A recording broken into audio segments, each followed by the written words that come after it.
Welcome to the Civic Brief with Dr. Isaiah Ike Wilson III, where complex issues meet everyday lives. Now, let's begin.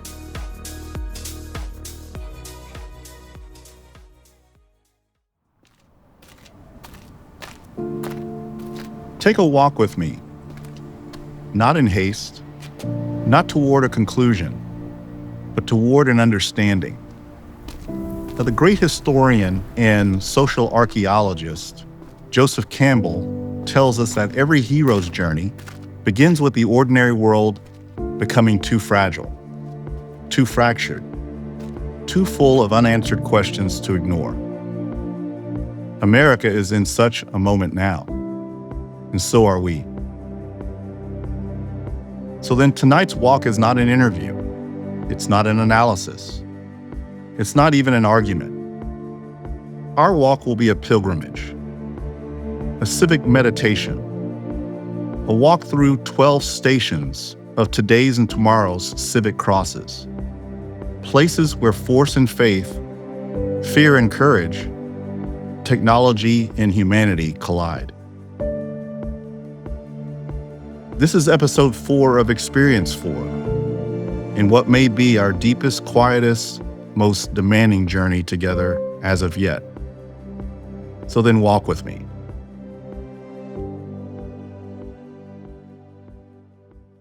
Every hero crosses a threshold, that doorway between what was and what must now be faced. For America, that threshold is the constitutional architecture that separates the sacred and the secular, not to divide them, but to protect the integrity of both. But today, that threshold is trembling. Let's arrive at the first station. A political rally reshaped as a revival. Flags draped over altars. Scripture fused with slogans. We hear a politician proclaiming, "We are God's chosen nation." But this is not faith. It's identity dressed as theology. Anxious power masquerading as divine authority. Jesus would not be comfortable here. Neither should the Republic. Campbell would call this the refusal of the call, the temptation to cling to old myths rather than face a changing world. Let's continue. A mother carries her child across a line drawn by politics, but crossed out of necessity. We call it immigration. She calls it survival. Jesus would not ask for her paperwork. He would ask for her humanity. We now find ourselves at Station 3, the encampment. We see the unhoused gather under concrete bridges as winter approaches and public patience thins. Cities debate what we call clearance operations. People are treated as obstacles. This, fellow travelers, is a station of indifference. We then find ourselves at the next station, in the Chicago raid. Before dawn in Chicago's Little Village, DHS and ICE teams sweep streets in armored vehicles.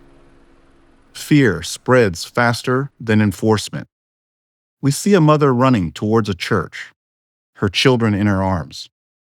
A priest steps outside, not resisting, but witnessing, placing human dignity in the line of sight. Agents pause at the threshold. Power meets conscience. This is the station of fear, as well as of moral courage. We next find ourselves at the hospital corridor.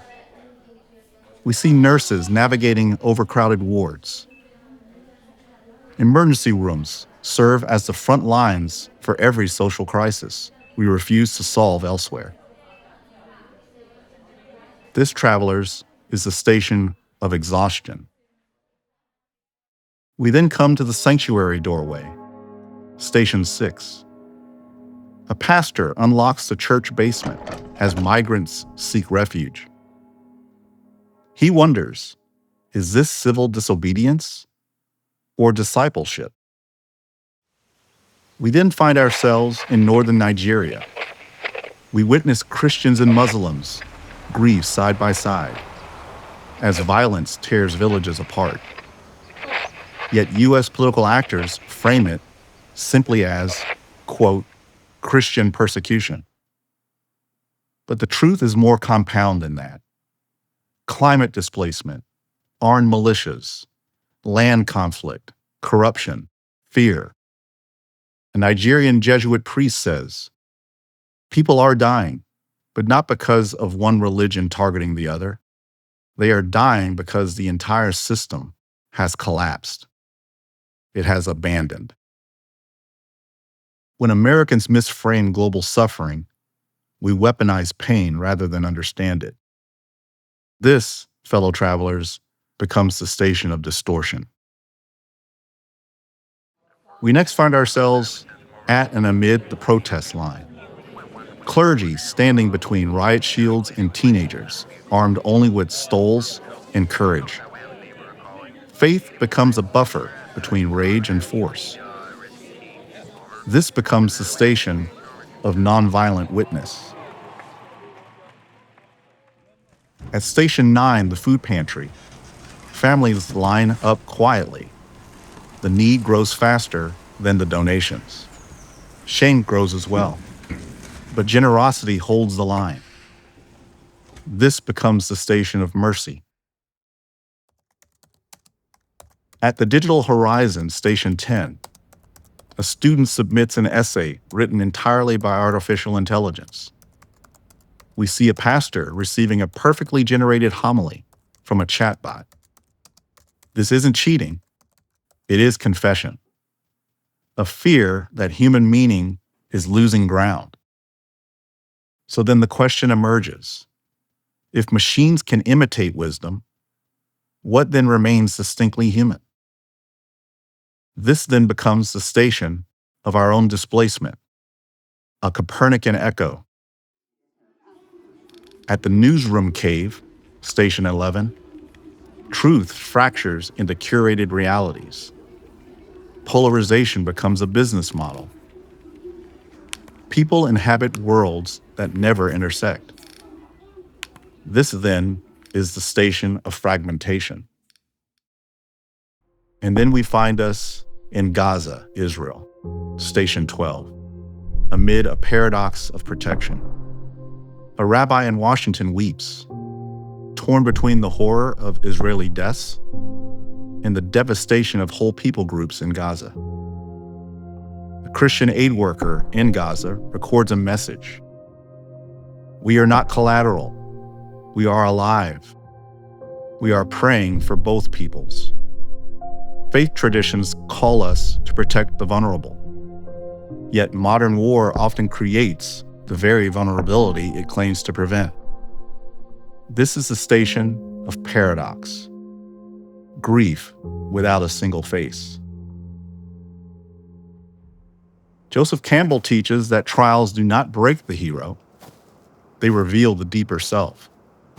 These 12 stations reveal ours. We are a nation in transition, not collapsing, but crossing through a valley of redefinition. Identity, truth, belonging, technology, faith, power, all in flux. The civic hero we are waiting for isn't a single figure. It's a people, a community, a collective courage. It is us. Every hero returns with a gift, a revelation meant for the community. Here are the 4 gifts we carry from this walk. First, faith must remain independent to remain prophetic. When faith bows to politics, it loses its soul. Second, force must be constrained by dignity. Any state that inspires fear cannot claim legitimacy. Third, community is our primary civic infrastructure. No institution, not church, not government, can withstand compound threats alone.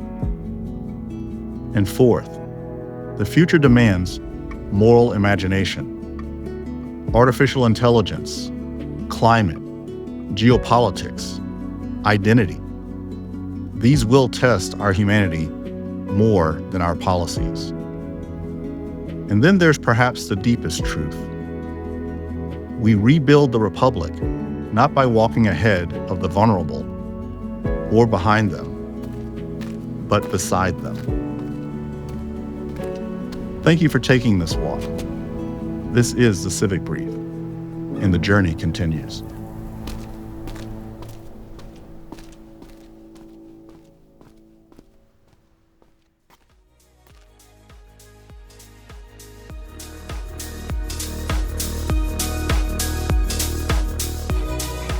Thanks for tuning into the Civic Brief. Got questions, insights, or ideas? Join us at thecivicbrief.com to continue the dialogue. Subscribe, share, and be part of shaping the future, one brief at a time.